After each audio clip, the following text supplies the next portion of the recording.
Welcome students. আজকে আমি আবারও আরেকটা ভিডিও নিয়ে এসেছি। আমি এর আগে দুটো ভিডিও আপলোড করেছি। আমি তো তোমাদের বলেছি তোমরা যারা স্কুল সার্ভিস কমিশনের এসএলএসটি 9-10 এবং 11-12 ইংরেজি বিষয়ের ভাইবা বা ইন্টারভিউর প্রস্তুতি নিচ্ছ তাদের জন্য আমি এর আগে যে দুটো ভিডিও আপলোড করেছি সেখানে আমি প্রথম ভিডিওতে আমি বলেছিলাম যে আমি মোটামুটি 200টি প্রশ্ন তোমাদের জন্য রেডি করেছি এবং সেই 200টি প্রশ্নের মধ্যে অলরেডি আমি 150টি প্রশ্ন 150 কোশ্চেন্স আমি দুটো ভিডিওর মাধ্যমে আপলোড করেছি।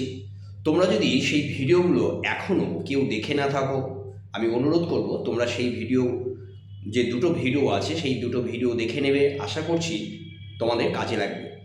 তবে একটা কথা বলি যে ভাইবা বা ইন্টারভিউ তোমরা যাই বলো না কেন, এবং তোমাদের জন্য তো এবার ডেমনস্ট্রেশনটাও খুব গুরুত্বপূর্ণ।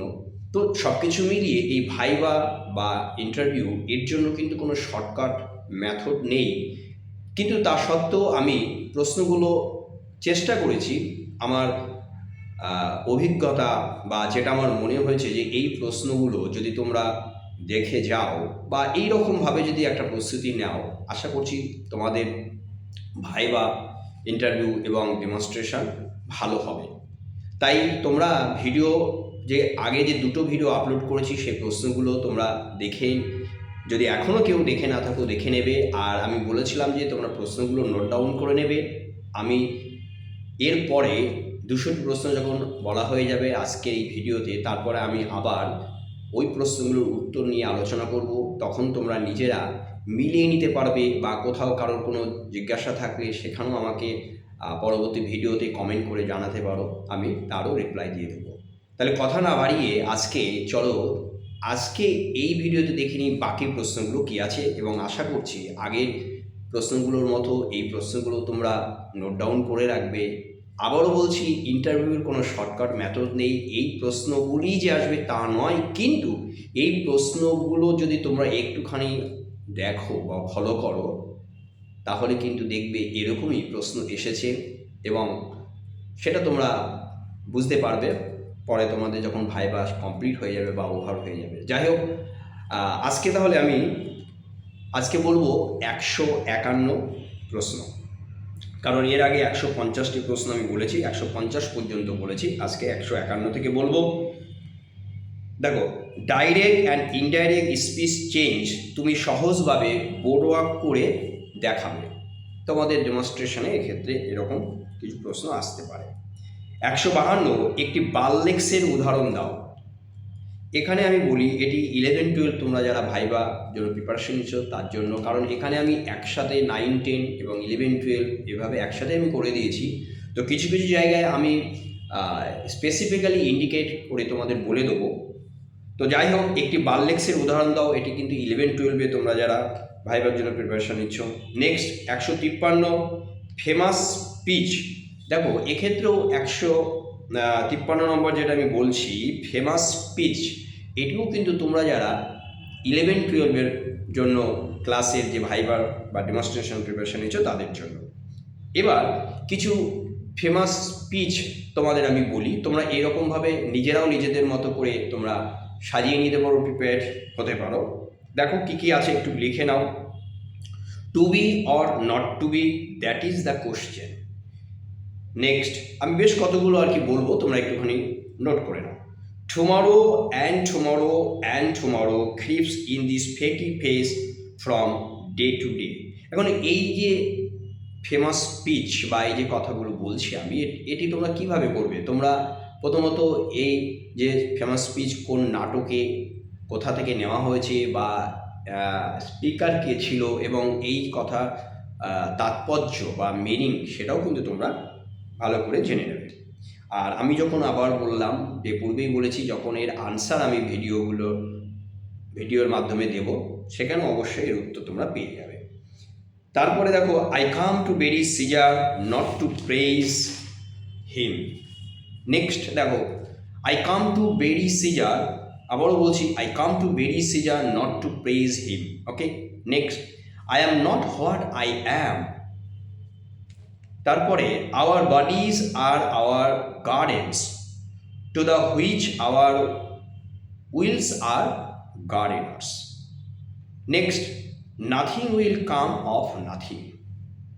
তাহলে এখানে আমি এই কয়েকটি আর কি ফেমাস স্পিচ রেখেছি। তোমরা যদি মনে করো যে আরও এরকম তোমাদের মতো করে তোমাদের যে সিলেবাস, তোমরা গ্র্যাজুয়েশন বা মাস্টার্সে যে গল্প নাটক পড়েছো সেখান থেকে তোমরা কিন্তু এইভাবে স্টাডি করে নিতে পারো।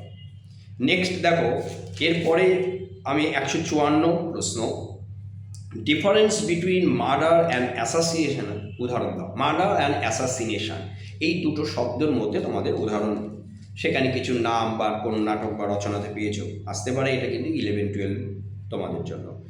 নেক্সট 155-এর দেখো, ডিফারেন্স বিটুইন হ্যালুসিনেশন অ্যান্ড হিপনোটাইজেশন, সেখানেও উদাহরণ, এটাও কিন্তু 11-12-এর।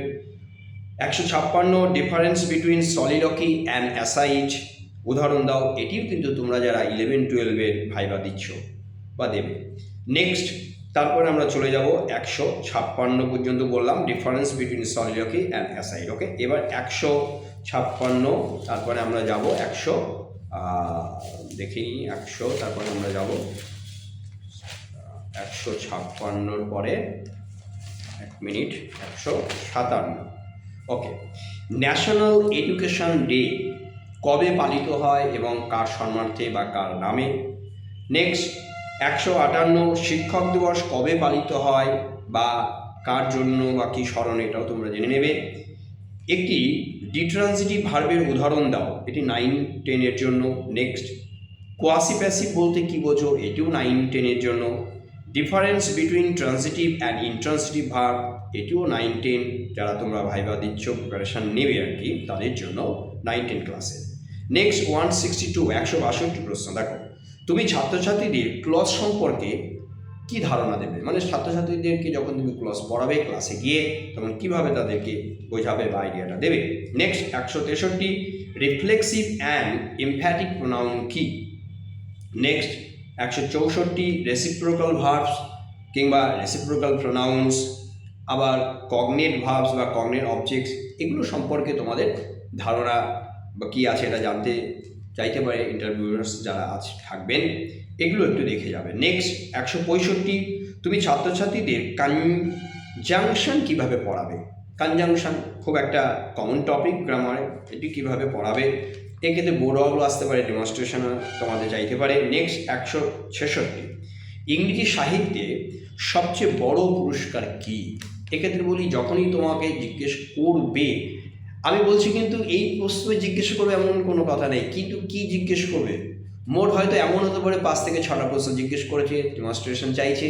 কিন্তু তোমরা যদি বলো যে স্যার তাহলে এতগুলো প্রশ্ন কেন আমরা পড়বো? প্রথমেই শুরুতে বলেছিলাম ভিডিওতে যে ভাইবার জন্য কোনো শর্টকাট মেথড নেই।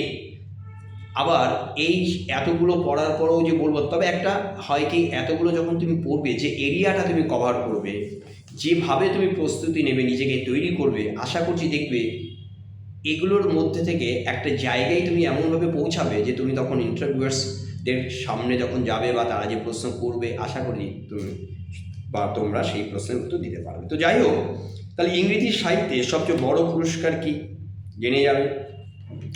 সেক্ষেত্রে মানে একদম কারেন্ট যে নিউজ আছে সেটাও জেনে যাবে। নেক্সট 167, রবীন্দ্রনাথ ঠাকুরের প্রথম ইংরেজি কবিতার নাম কি? রবীন্দ্রনাথ ঠাকুর তিনি ইংরেজি কবিতা লিখেছেন, কিন্তু প্রথম ইংরেজি কবিতার নাম কি? ওকে, সেটা সাল বা কি তার যে বিষয়বস্তু অবশ্যই জেনে নেবে। নেক্সট 168, লেক পোয়েটস কাদের বলা হয়? লেক পোয়েটস তোমরা যখন ইংরেজি সাহিত্য পড়েছো তখন নিশ্চয়ই দেখেছো, লেক পোয়েটস কাদের বলা হয়, সেখানে নাম, তারপরে বৈশিষ্ট্য, কবিতা, এগুলো জেনে যাবে। কয়েকজন বিখ্যাত ব্যক্তি ও তাদের আত্মজীবনী, এটি কিন্তু সবার জন্য, শুধু যারা ইংরেজি পরীক্ষা দেবে, মানে ইংরেজি বিষয়ের জন্য যারা SLST যে ইংরেজি বিষয় তার জন্য যে ভাইবা দেবে তাদের জন্য নয়, কিন্তু অন্য বিষয়ে যারা ভাইবা দেবে তাদের জন্যও কিন্তু। সাহিত্যক্ষেত্রে দেওয়া কয়েকটি পুরস্কারের নাম লেখো। নেক্সট, ক্লাস 6-এর ছাত্রছাত্রীদের ইংরেজি গ্রামার শেখানোর জন্য তুমি প্রাথমিকভাবে কোন কোন টপিক দিয়ে শুরু করবে এবং কেন? দেখো, ইংলিশ গ্রামার একটা ভাস্ট, তোমরা জানো যে বিভিন্ন টপিক আছে, বিভিন্ন মানে কী বলবো বিষয় আছে যেগুলোকে চ্যাপ্টার ওয়াইজ ভাগ করা আছে যে কোনো গ্রামার বই থেকে। কিন্তু তুমি ছাত্রছাত্রীদেরকে কিভাবে শুরু করবে তখন স্বাভাবিকভাবে কেন এইভাবে শুরু করবে, ওইভাবে শুরু করবে প্রশ্ন এসে যায়। অতএব সেটাও কিন্তু মাথায় রাখবে। নেক্সট 172, আমরা দেখে নেবো 172 তাহলে কি আছে। হ্যাঁ, 172 দেখো, অ্যাব্রড ইউজড কোন পার্টস অফ স্পিচ বলো 19-এর ক্ষেত্রে। অ্যাব্রড এবং ইউজড এই যে শব্দ দুটি, এটি কোন পার্টস অফ স্পিচ? তোমরা তো পার্টস অফ স্পিচ অবশ্যই দেখে যাবে, এর আগের ভিডিওতে আমি বলে দিয়েছি। Next 173, strong verbs, weak verbs, regular অথবা ইরেগুলার ভার্ব সম্পর্কে তোমার ধারণা কি? অবশ্যই জেনে যাবে। এবং তোমরা যারা 9-10-এর ভাইবার জন্য প্রিপারেশন নিচ্ছ, ওকে, 9-10 ক্লাসে। নেক্সট 174, 174 কি? অ্যাপেন্ডেড কোশ্চেন্স বা ট্যাগ কোশ্চেন্স বলতে তুমি কি বোঝো? দুটো এক কিনা, দুটো আলাদা কিনা একটুখানি জেনে যাবে। Next 175, redundant pronounce, redundant prepositions বলতে তুমি কি বোঝো? এগুলো বোর্ডওয়ার্ড মাধ্যমে চাইতে পারে, সিম্পলি তোমাদের ওরালি এটা জানতে চাইতে পারে। এটা 9-10 জন্য তোমরা যারা প্রিপারেশন নিচ্ছ। নেক্সট 0 অ্যাপোস্ট্রফে অথবা 0 আর্টিকল ভোকেটিভ। এখানে আমি বলি, এখানে আমি বেশ কতগুলো গ্রামাটিক্যাল টার্মস বলেছি। গ্রামাটিক্যাল টার্মস বা গ্রামাটিক্যাল কিছু শব্দ, কথা বা কিছু ধারা, আইডিয়া, এগুলো কিন্তু তোমাদের জানতে চাইতে পারে। আবার বলছি, এইগুলোই জানতে চাইবে তা আমি বলছি না, কিন্তু জেনে যাওয়া উচিত। কারণ একটা সিটও ছেড়ে দেওয়ার নয়, কারণ তোমরা যারা খুব সিরিয়াস, তোমরা চাইছো যে এই বছরে এই পরীক্ষাটাই তোমাদের এর মাধ্যমে তোমরা স্কুলে জয়েন করতে চাইছো, চাকরি পেতে চাও, তোমাদের জন্য নিশ্চয়ই বুঝতে পারছো যারা খুব সিরিয়াস তাদের কাছে কিন্তু এটা অবশ্যই তোমরা কিন্তু অবশ্যই জেনে যাবে। তাই কতগুলো আমি গ্রামাটিক্যাল টার্মস বলবো, লিখে নাও। 0 apostrophe, 0 article, vocative, toponym, synonym, synonymy, split infinitive, sentence fragment, prototype, predicative, তারপরে প্রিডিকেট আর প্রিডিকেটিভ, আচ্ছা, polysemy, open compounds, nominalized adjective, monotransitive verb, lexical verb, lexeme, echo questions, disjunctant, copular verb, conjunct, complex transitive verb, compound complex sentence, comment question, alternative question, antonymy। আচ্ছা, এরপরে দেখি কি আছে 176। ওকে, তাহলে এই যে গ্রামাটিক্যাল যে টার্মগুলো বললাম সেগুলো কিন্তু তোমরা অবশ্যই দেখে যেও, এবং তার উদাহরণ অবশ্যই যখনই তোমাদের জিজ্ঞেস করবেন সেক্ষেত্রে কিন্তু উদাহরণ অবশ্যই লাগবে। নেক্সট 177, তাহলে 176 আমি এগুলো বললাম। এবার 177 দেখো, একজন আমেরিকান কবি কিংবা ঔপন্যাসিক বা নাট্যকারের নাম, তার কোনো রচনা, এগুলো তোমাদের জানতে চাই। এটা কিন্তু অবশ্যই 11-12 তোমরা যারা ভাইবা দিচ্ছ। 178, একটি বিখ্যাত ওড কবিতার নাম বলো, বৈশিষ্ট্য। ওড তোমাদের সিলেবাসে ছিল, দুটি ক্ষেত্রেই ছিল, তোমরা অবশ্যই ওড কি, তার বৈশিষ্ট্য বা নাম এগুলো জেনে যাবে। নেক্সট, মূলত কয় ধরনের ওড কবিতার পরিচয় তোমরা পাও? বিভিন্ন যে কয়েকটি আর কি ওড পায়, ক্লাসিফিকেশন বা টাইপস অফ ওড, সেখানে তার যে স্ট্রাকচার, তার বৈশিষ্ট্য, এগুলো অবশ্যই দেখে নেবে। নেক্সট, ফ্রেজ এবং ইডিয়মসের মধ্যে তফাৎ কী? ফ্রেজ আর ইডিয়মস, এটা অবশ্যই 9-10-এর ক্ষেত্রে। কয়েকটি ক্রিয়াপদের বিভিন্ন টেন্স ফর্ম জানতে হবে তোমাদের। এক্ষেত্রে আমি দেখো, যখন ভিডিও দেবো তখন আমি বেছে বেছে কয়েকটা বোর্ড ওয়ার্ক করে দেখিয়ে দেবো, তোমরা নিজেদের মতো করেও কয়েকটি ভার্ব, তার যে বিভিন্ন যে tense form, present tense, past tense, past participle বা এগুলো তোমরা একটু জেনে যাবে। নেক্সট, কয়েকটি শব্দের বানান। এখানে কিন্তু অবশ্যই কয়েকটি শব্দের বানান, যেমন 9-10-এ যে একটা দুটো হয়তো শব্দ বললো যে এর বানানটা বলো বা ঠিক আছে কিনা, ওকে, মানে এগুলো কিন্তু জানবে। এগুলো এমন নয় যে আমি ধ্রুব সত্য, যে আমি পড়ে গেলাম মানে আমি চলে এসেছে, তা নয়, কিন্তু এটা জেনে যাওয়া উচিত। নেক্সট, বর্তমানে আমাদের দেশে কি কি পদ্ধতি আছে স্নাতক স্তরে পাঠ্যক্রমে? তোমরা যখন অনার্স বা মাস্টার্সে দেখেছো, বা বিশেষ করে অনার্স কলেজ স্তরে পড়াশোনা করেছো, আর এখন যে সিস্টেমটা আছে, এক্ষেত্রে এই যে বিভিন্ন যে পদ্ধতি, সেই পদ্ধতিগুলো কী কী আছে এটা সম্পর্কে একটু তোমাদের আইডিয়া তোমাদের রাখা উচিত, প্রশ্ন আসতেই পারে। তারপরে দেখো, নেসফিল্ডের লেখা। তোমরা নিশ্চয়ই নেসফিল্ডের খুব বিখ্যাত যে বই আমরা সবাই পড়েছি, তোমরাও নিশ্চয়ই পড়েছো। এই যে নেসফিল্ডের যে গ্রামার বইটি, এটি কোন ধরনের গ্রামার বই? তোমরা যখন দেখবে যে বিভিন্ন ধরনের গ্রামার বই আছে, হ্যাঁ, তো এটি কোন ধরনের গ্রামার বই? নেক্সট কয়েকটি শব্দের জেন্ডার চেঞ্জ তোমাদের কিন্তু জানা দরকার, বিশেষ করে যারা 9-10-এ তোমরা যারা প্রিপারেশান নিচ্ছ ভাইবার, তাদের কিন্তু এই জেন্ডার চেঞ্জ তোমরা অবশ্যই জেনে যাবে।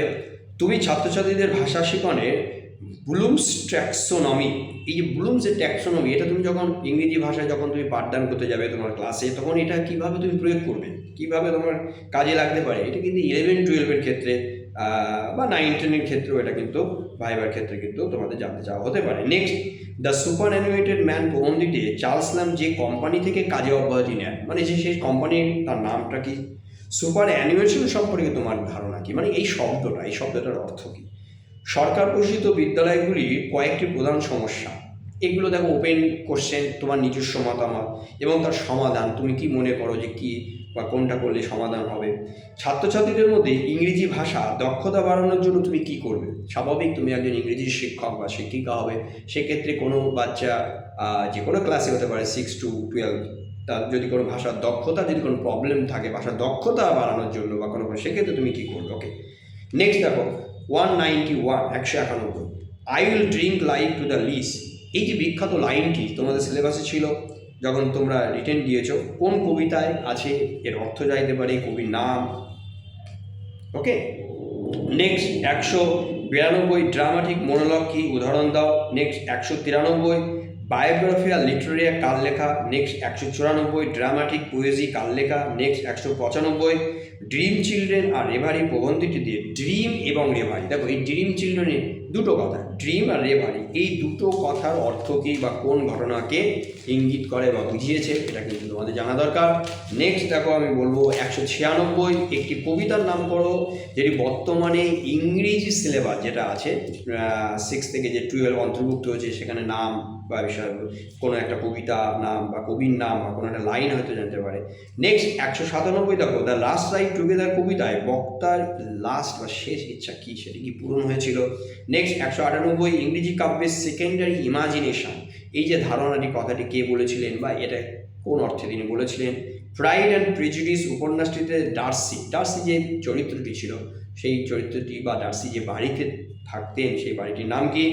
নেক্সট মিসেস থার্লো নিশ্চয়ই তোমাদের মনে আছে চরিত্রটি, মিসেস থার্লো দি অক্স, অর্থাৎ এক্ষেত্রে 9-10 আমি বলবো বা এই 9-10 বা 11-12-এর ক্ষেত্রে, এখানে যেহেতু সাহিত্য থেকে প্রশ্ন আসবে, এখানে 9-10 বা 11-12-এর কোনো ব্যাপার নেই যে এটা 9-10-ই জন্যই বলবো বা 11-12 শুধু বলবো, এক্ষেত্রে কিন্তু বলতে পারে যে প্রশ্নটা প্রতিদিন তিনি কত ঘন্টা বাইরে কাজ করতেন।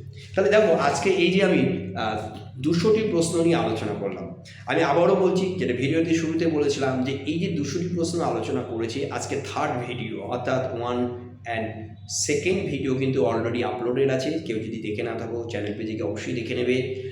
আর অবশ্যই আমি বলছি মন দিয়ে শোনো, তোমাদের এই প্রশ্নের উত্তরগুলো আমি ধারাবাহিকভাবে আবার ভিডিও আকারে নিয়ে আসবো। কিন্তু যেটা বলবো যে এই যে প্রশ্নগুলো যখন তোমরা নোট করবে, সেই প্রশ্নগুলোর প্রাসঙ্গিকতা এবং রিলেটেড যে কতগুলো যে জিনিস আছে, যে রিলেটেড যে টাইম ফ্রেম বা রিলেটেড কিছু কী বলবো, রিলেটেড কিছু ফিচার্স আছে সাহিত্যে, এগুলো কিন্তু একটুখানি তোমরা দেখে যাবে। তাহলে কি হবে যে এই জায়গা থেকে তোমাদের যে কোনো প্রশ্ন আসলে তোমরা অবশ্যই পারবে। আর ডেমনস্ট্রেশনটা কিন্তু গ্রামারে যেগুলো বললাম অবশ্যই এগুলো তোমরা বাড়িতে প্র্যাকটিস করো। নিশ্চয়ই অসুবিধা হলে আমাকে কমেন্ট করে জানিও। আর তোমরা যারা ইংরেজি বিষয়ে ভাইবার প্রিপারেশন নিচ্ছ না, অর্থাৎ তোমাদের যাদের অন্য বিষয়, আমি তাদেরকেও বলবো আমার এই ভিডিওতে যে প্রশ্নগুলো আছে, দেখবে কিছু জেনারেলাইজ কোশ্চেন্স আছে, একদম প্রথমে দিয়েছি, মাঝে মাঝেও কিছু প্রশ্ন আছে, সেগুলো কিন্তু মোটামুটিভাবে সবার জন্য, কেবলমাত্র যারা ইংরেজি বিষয়ে ভাইবার প্রিপারেশন নিচ্ছে তাদের জন্যই নয়।